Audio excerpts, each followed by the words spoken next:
Hello, America. Welcome to the Ben McCoy Show, where we are documenting the decline of Western civilization one show at a time. Glad to have you on board.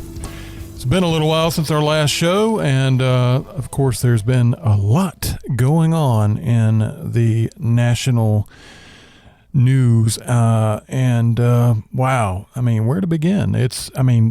We haven't done a show for, I think it's been like 3 weeks. There's been a lot going on in our personal lives here. Had some family in from out of town, and just, a lot of different things happening. Life moves at a pretty quick pace, and next thing you know, we haven't done a show in about 3 weeks, I think. So anyway, Roe versus Wade was shot down. I don't think we've even discussed that on the show here. And there's, at this point, there's nothing I can say here that you haven't heard a million times already. I am pro-life. I'm glad that Roe versus Wade was repealed. I don't think it ever should have been law in the first place. I think that abortion should be an issue that stays at the state level. Let states determine for themselves that issue as the 10th Amendment dictates. Issues that aren't specifically outlined in the Constitution, the 10th Amendment says goes to the states and to the citizens thereof to decide for themselves.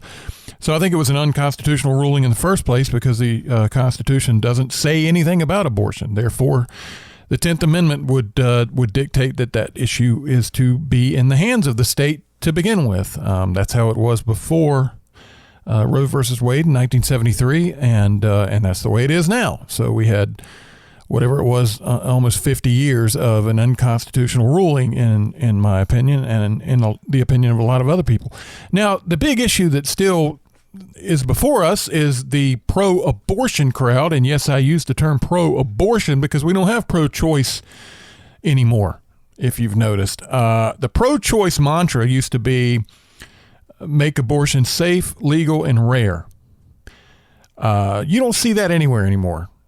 I guess they still want it safe. They definitely want it legal, but they don't want it rare. They want it all the time. They are very much in favor of abortion. There's no choice anymore. As long as the choice is for abortion, they're pro-choice. If the choice is for life, they are your enemy and against you, and they make that very clear.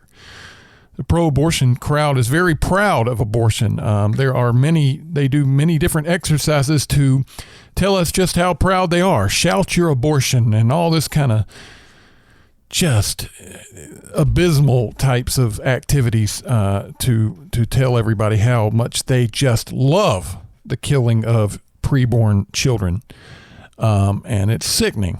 Now, they act like they've lost everything. Now that Roe versus Wade has been repealed, they act like they've lost it all. And they've in fact gained things, because as soon as you take power away from the federal government and hand it down to a more concentrated level at the hands of the state and in the hands of the people are empowered.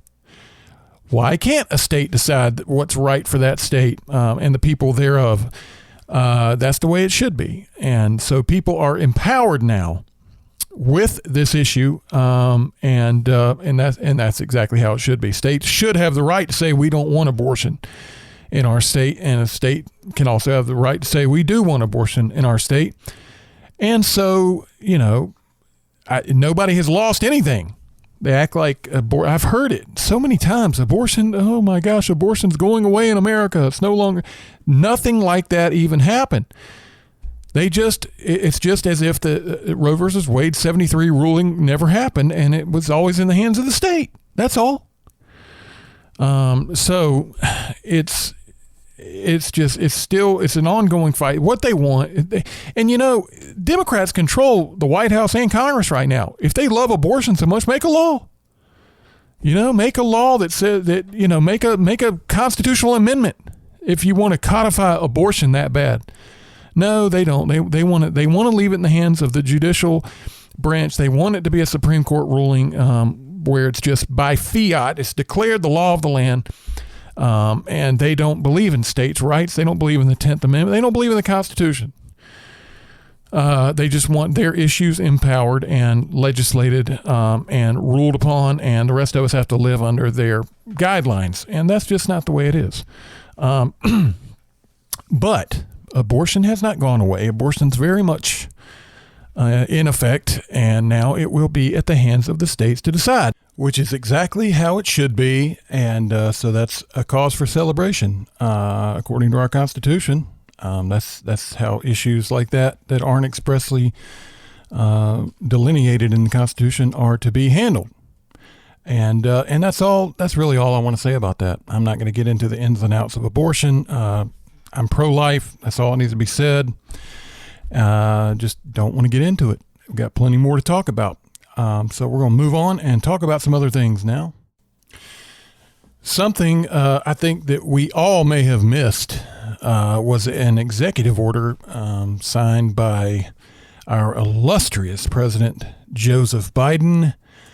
This was back in March of 2021. In the middle of COVID times, the executive order on promoting access to voting.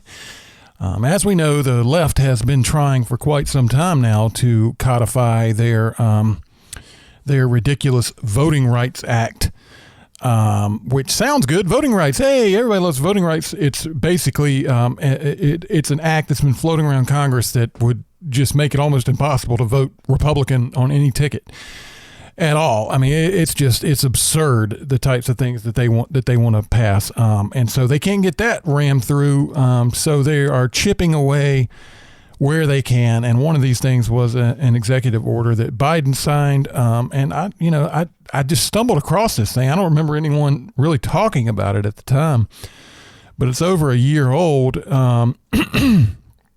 And basically what he's doing is empowering all of the federal agencies to make voter registration and access to voter information and just making voting and elections a priority of basically all of the departments and all of the agencies of the federal government. I mean, you name it, a cabinet, whatever, a department, an office somebody goes into, and they are you registered to vote? Everything. Which, I mean, I don't necessarily think that's a bad thing. But as we know about Democrats, all they're concerned with, well, today's Democrats, today's progressives, I should say, is power and securing more of it. And I've read through this thing, and it's just, some of it is just, what I would urge you to do is go read it. It's too much to get into. It's too much minutia, but once you start reading this thing, you just get a taste in your mouth that is, something's up, and that it's not really the place of the president to try and force these types of things through. They are clearly trying to make it easier for a certain segment that they think is going to be beneficial to them to vote, while hopefully making it harder to vote for that segment which they think is not beneficial to them. This is Executive Order 14019. 14019er. I urge you to go check it out and read it. But they're talking about all, traditionally these communities that are discriminated against with our voting laws. Well, I mean, all of that's been addressed decades ago. I mean, tell me how which communities are being discriminated against with our voting laws. Apparently the Biden administration thinks that there are lots of them. One of them's the Native American community, which they're talking about doesn't have fair access to voting and to elections. And, they don't ever tell you how exactly they're being discriminated against. They just are. They just feel it. They feel it. And they want to do something about it. So they want all these agencies to put ahead of everything else ways to drive out, to get out the vote, using their social media accounts, the different federal agencies, And I'll tell you what that bad taste is I mentioned a minute ago. It starts to sound like a Democrat election drive powered by the federal government and powered by your tax dollars. When you read through this thing and see all the different things that they want these agencies to do, it's a get out the vote effort for the Democrat Party. And that's just not appropriate for either party. You know, if Donald Trump had signed something like this with all these different details, that wouldn't have been any better than this. So it crosses the line as far as I'm concerned. And it leans on these old ideas of discrimination, which have been addressed. It talks about the Voting Rights Act of 1965, how we need to implement the goal. You know, that's all been done. And apparently there was a John Lewis Voting Rights Act. See, that's the act that they want to get through. That's got all these other things, and it has nothing to do with discrimination. It has to do with codifying things like voting by mail, which is a disaster. The voting by mail thing was absolutely horrible, and they want to make that every election from here on out. And they talk about how these communities of color and these different communities, they just don't have the access to voting. They need to vote by mail. They need to repeal all the voter ID laws. It's not fair. It's discriminating against them because apparently black people and people of color are just too stupid to know how to get an ID. I mean, that's the most racist thing I've ever heard in my life. That they can't, that certain communities in America can't vote the way the rest of us do. I mean, we all work. We all, we do what we got to do to go vote. And so does everybody else. And every African American I've ever talked to or seen interviewed or anything is offended at the idea that they wouldn't have an ID in their pocket or that they're somehow discriminated against when they're expected to follow the same rules as everybody else. Why are they different? Why should they be coddled and treated different is their attitude. And I would feel the same way. But that's what all this is about, is how we need to do all these different things and try to, early voting needs to last for like 6 months and no voter ID because that's racist. And we need to, it's like, vote by mail, like anytime you want to, online vote, do whatever. And to ask somebody to prove who they are is completely racist and completely discriminatory. So it's just, I just had to mention this thing. There's a lot to it. We could talk about it for the next 5 shows, go through all these different things. I'm looking at it right now. But I would urge you to go check it out. We need to be informed on these things and know what our government is up to. But that is what the Biden administration is concerned with, is a get out the vote effort for the Democrat Party, powered by your tax dollars. And there you have it. What else we got? Let's see. Oh, yes. I had the misfortune of catching the Chuck Todd show on the radio today, a little bit of it. And Evan McMullin was on there. He's a former Republican turned independent, extremely anti-Trump guy. He actually ran for president, I think, on the third-party ticket in 2016. He's a Utah Mormon guy, and and I just caught some of the sound bites of him talking. I mean, this guy, he's really full of himself, and he hates Donald Trump with a passion. He's one of these never Trumper guys. And so I just had to take some sound clips and bring to you just for fun. And I want you to hear some of this, of this guy, and just let it speak for itself. Evan McMullin. I saw that the party was radicalizing. And certainly with Donald Trump's rise through the primaries in 2015 and 16, that was something that I could not accept. I had served for over 10 years in the Central Intelligence Agency, most of that overseas, working against terrorists and hostile foreign dictators. And I knew what a dictator looked like. And I knew that Donald Trump wanted to be a dictator in America. According to Evan McMullin, Donald Trump wanted to be a dictator in America, and it was up to him. Only he could save this republic from the dictates, the dictator, the tyrant Donald Trump. He saw where the party was headed. The Republican Party was headed to this dark place and had nominated this evil man who wanted to be a dictator.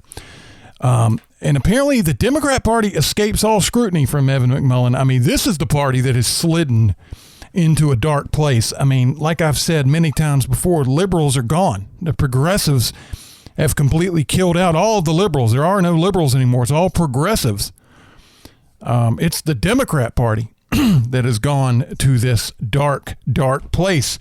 All the cancel culture and, wanting to punish everybody if they don't, it's not enough to keep your mouth shut if you don't agree with something. You have to actively condone it and voice support for it.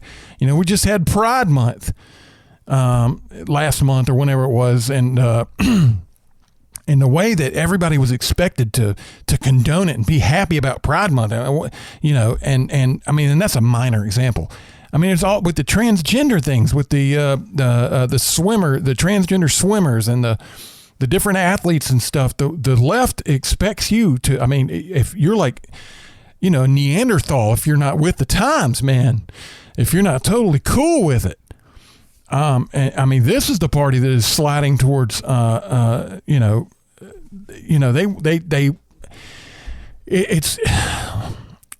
want to call us the fascist. It's the fascism lives in the left. Okay. The right has its problems for sure. And I'm no loyalist to the Republican Party, but I am a creature of the right. I'm a conservative, a libertarian type conservative. And I don't see the Republican Party. If anything, my criticism of the Republican Party is that they're just feckless. Republican Party doesn't do enough to stop the left. There's too many go along to get along Republicans. There's too many lifers in the Republican Party. They're just happy to be in D.C. and make a living rubbing elbows with the power brokers in D.C. But it's the Democrat Party that is that is showing signs of dictatorial power and wanting to go in that direction. So this McMullin guy he's out to lunch on everything. Here's his criticism of Mike Lee and why he's running, why he's doing what he's doing. Mike Lee he encouraged me to challenge Donald Trump in 2016. He voted for me and then became one of Trump's biggest enablers, most loyal sycophants, even to the point of trying to topple our republic in order to protect Donald Trump's power. Topple our republic. Okay. How has anything, what is that, a reference to January 6th? Topple our republic? These people, I mean, this guy, he's nothing more than a progressive in sheep's clothing. And it's obvious. And so, I mean, look out for this guy, okay? Because this Evan McMullin guy, you hear good things about him sometimes on both sides because he's supposed to be Mr. Middle of the road guy. He's going to pop up again. He really wants to get in power. He's really convinced he's the smartest guy in any room he walks into. And he's got all the secrets to fix all our problems. He's his own number one fan, and you're going to hear a lot more from this guy. I think he's probably going to be running for office again, probably many more times, and he'll never get it, but he's going to keep trying. And and since I know you're out there having so much fun, let's hear some more because it just gets better and better. It's interesting to watch. Utah Republicans seem to be the most comfortable resisting Donald Trump. You look at his, the various incumbents that members of Congress who voted to have a January 6th committee.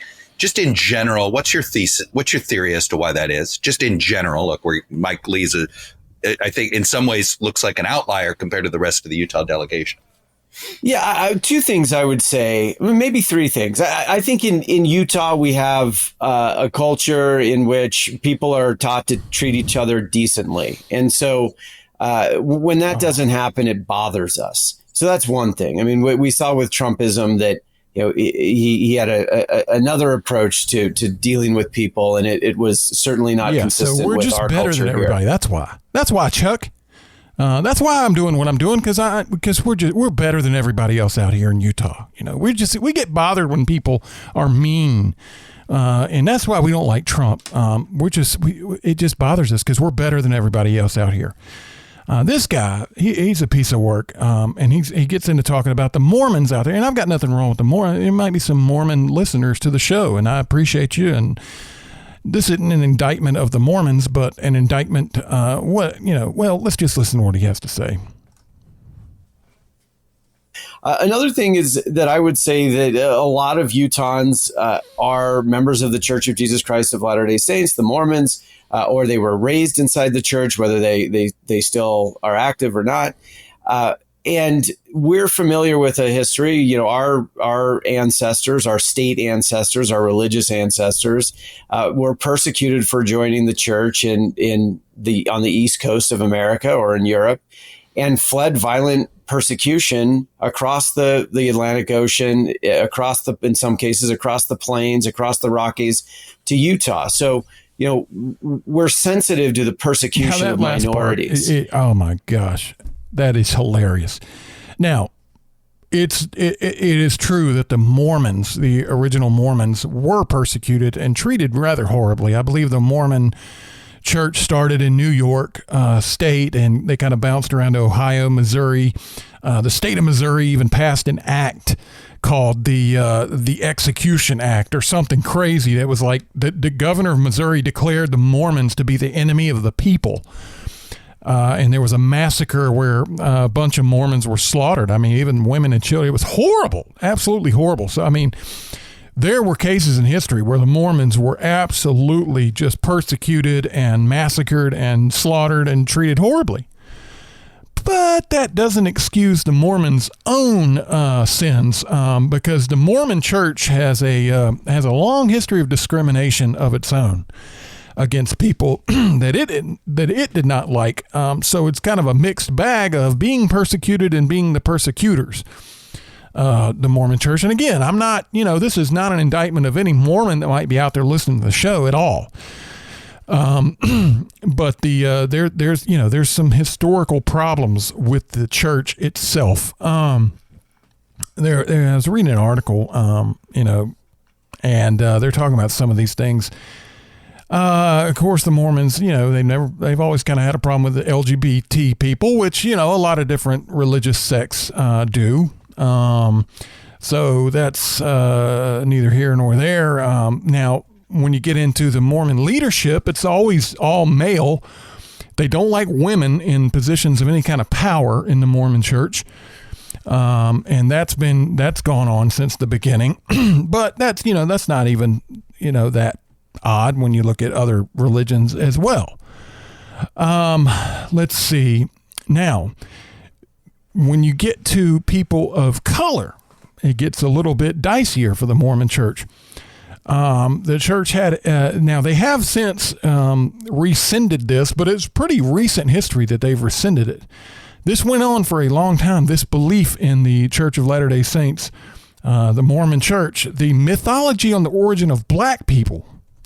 That black people were inferior and had descended from sinners like Cain in the Bible. Like Cain's lineage were all the sinners and evil people came from, and that's where the black race came from, was straight out of the evil roots of evil in the Bible. And similar with the Native Americans and all the non-white people, and this kind of dogma in the Mormon church persisted until just 40, 50 years ago is when they started saying, well, maybe they're trying to distance themselves from that stuff. So and they've never they wouldn't allow people with certain ethnicities in the church, certainly not in positions of any kind of power. Discriminating against different groups. So, they've got their problems. It's just funny, and I'm not going to beat up on the Mormons, but to hear this guy say, we're extra sensitive to the feelings of minorities in the Mormon church. I mean, give me a break. This guy is so full of himself. It's just hilarious. Now, let's listen to one more clip. I got one more of Evan McMullin. He's going to tell us who the perfect model of state leadership is. Look at Senator Romney in the Senate. He's always trying to find a constructive way forward on the most important issues. That's the kind of leadership that Utahns expect. And so that's why I think they've taken a different approach. Are there many votes you would have done differently than Mitt Romney so far? Senator Romney and I certainly don't agree on every issue, but, we have our differences here and there. But by and large, he and I agree on most things. And if we prevail in this race in Utah, which I think we have an excellent chance of doing, I anticipate that Senator Romney and I will work very, very closely on most so there issues. You go, Mitt Romney of all people. This is the perfect mold of a statesman. Mr. Milquetoast himself can't decide which side of an issue he's on until he puts his finger in the wind. Mr. No backbone at all, Mr. Jellyfish, Mitt Romney himself. That's the pattern for Evan McMullin. So it's no secret, what kind of leader this Evan McMullin would be, especially, God forbid, as president. So anyway, I caught some of that today on the radio. I wanted to bring it to you. Not that I'm real worried about this guy, but somebody that full of himself, whatever. I think it's fair to say we're over Mr. McMullin. We're going to get on to some other things here. Can't wait to tell you about this. There's a movie coming out in September called The Woman King. You may have heard of this. Now, this is kind of in the vein of the Black Panther and that sort of thing, where it's definitely catering to a black audience. The difference in this movie is that it claims to be a movie based on historical fact, which is, kind of exciting because I love historical dramas. I love historical action movies.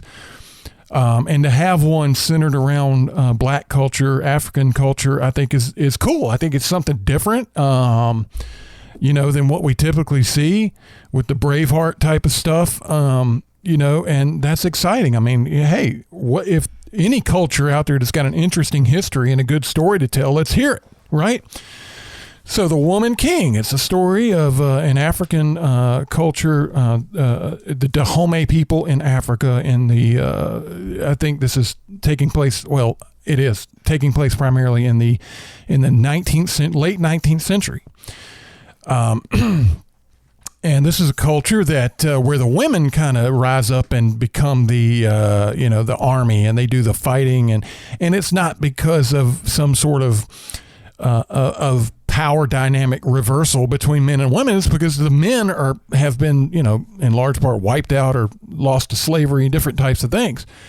And so the women kind of have to, strap it on and go take care of business.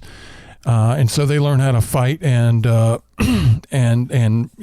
this is a story of a hero in this culture. Her name is Naniska, who rises up and fights for her people against the invading colonialists from Europe coming in to destroy their way of life. And it's this story of protecting the homeland and the culture and all this stuff. And so that sounds great and sounds exciting, right? Well, the problem is they totally got the history wrong. And I'm going to tell you exactly how, because I have done the research. First of all, let me just tell you the Verge.com website. This is their little write-up.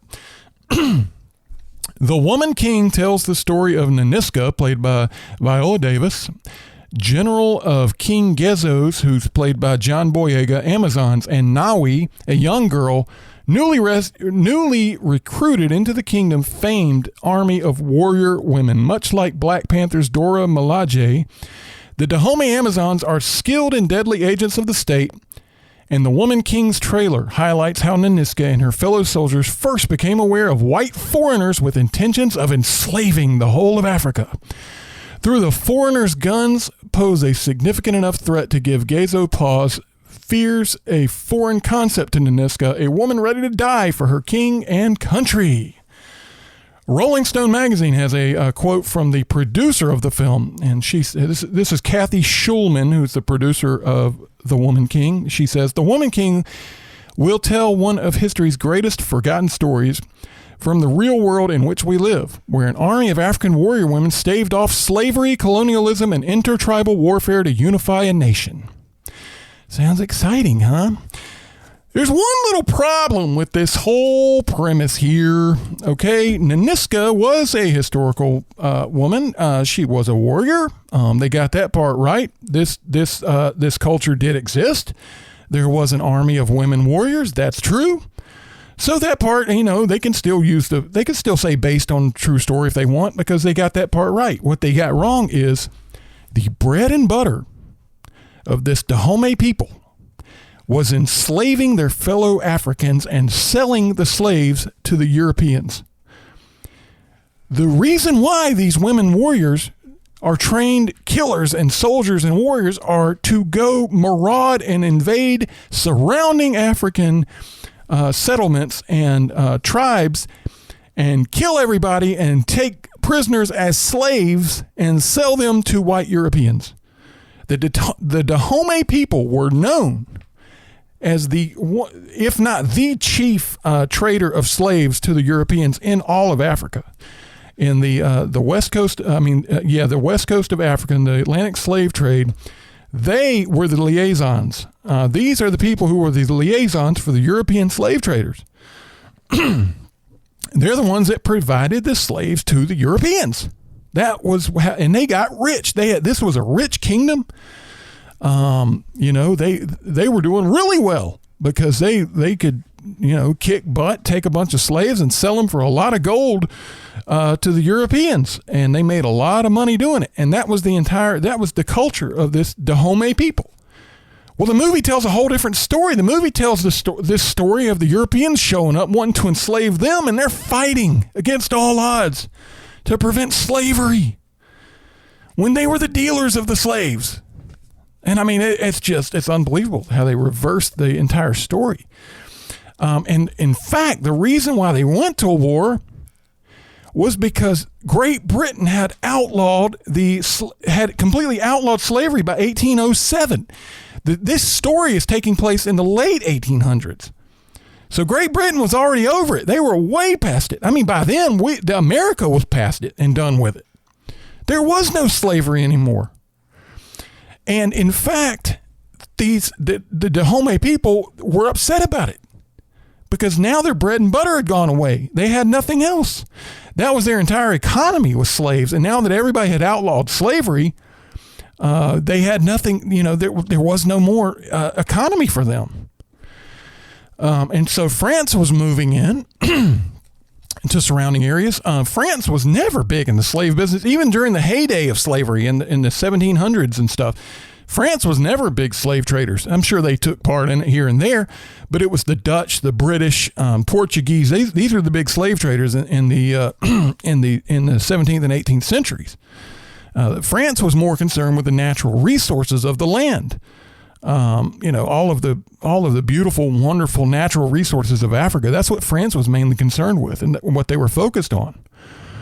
And so they kind of moved into the surrounding territories, simply just concerned with, the different oils and the furs and the trade routes and all this kind of stuff. And the Dahomey people felt like they were invading on their territory, France. And so the movie actually covers their battle with France. And the movie tries to make it as if France is moving and trying to enslave these people, and they're fighting for their freedom. And it's not like that at all. And anybody can go, I mean, this stuff's actually out there to research. Now, after the movie comes out, it's going to be interesting to see how Wikipedia and all these different places, get whitewashed and how the history suddenly changes. I took screenshots of everything I was reading, all the historical references and everything. I've got all the screenshots to show what the actual history was. So when they pull a 1984, we've always been at war with East Asia kind of thing. I've got the proof of what it used to say.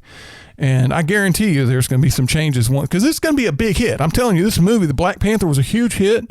This movie's going to be a huge hit. More power to them. Hey, that's great. But they're going to have to do some monkeying around with the history to kind of back up this movie, because the story they're telling might be a great story, but it's not the truth.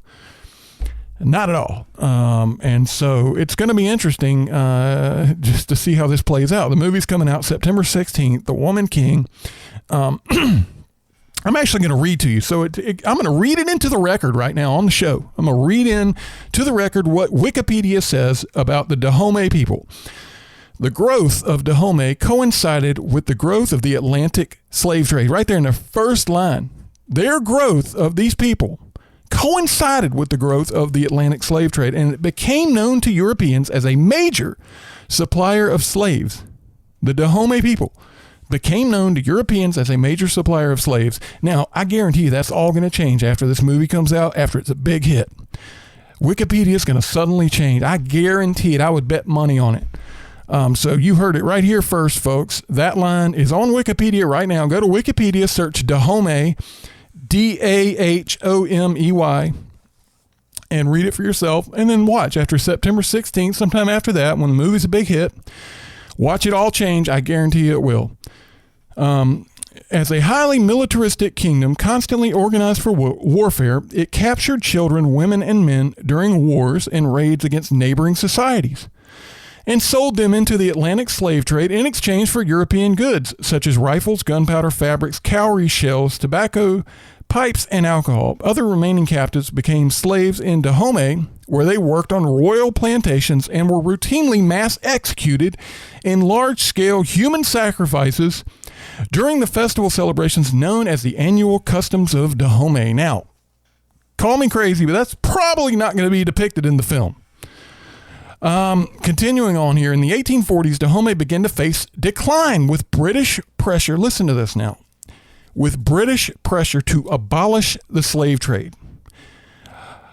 The pressure to abolish slavery and discovering the evils of slavery and not wanting to take part in slavery anymore, that was all executed by the white British, okay? They said it's wrong. We're not doing it anymore. We don't want any part of it. It's evil. And we want everybody else to stop it.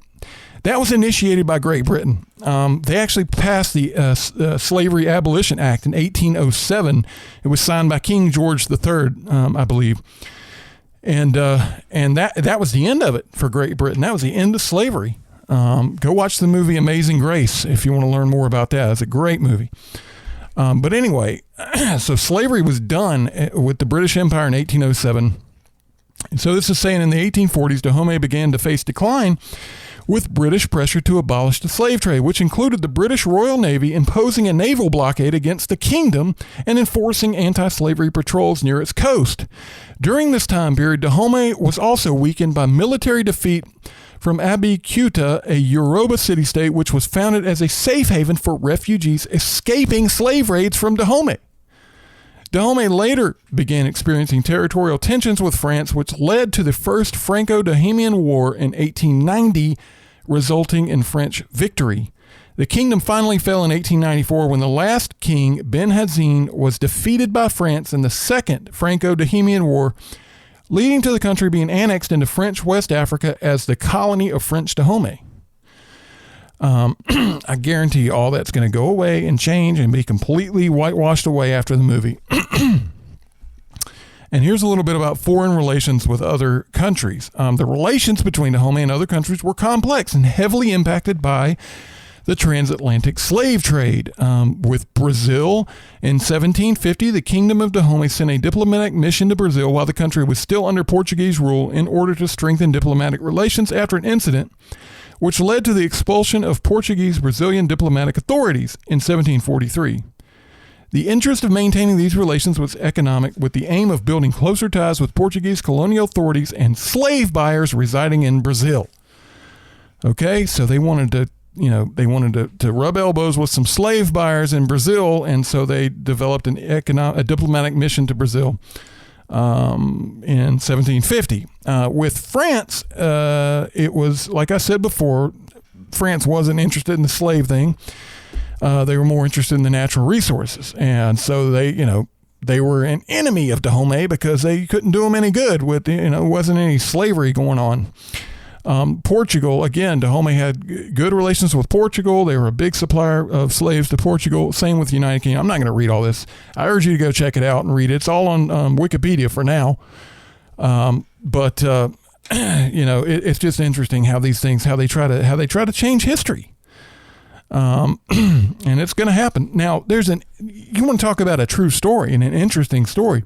There's a woman named Sarah Forbes Bonetta. And she was a young girl that was captured by Dahomey and made kind of a house slave there. And she was given to, where is it? She was to Captain Frederick E. Forbes of the British Royal Navy as a gift by the King of Dahomey. And he took her in, this young slave girl her name at that time was Aina.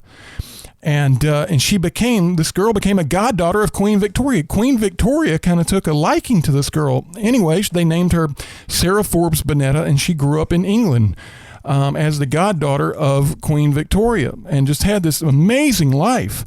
And she was a captured slave girl in Dahomey that was given as a present. All Dahomey understood was like slaves and masters, and so they gave this girl to this white man, Captain Forbes, as a slave girl. And of course, he didn't take her as a slave. He took her as, to give her a better life in England.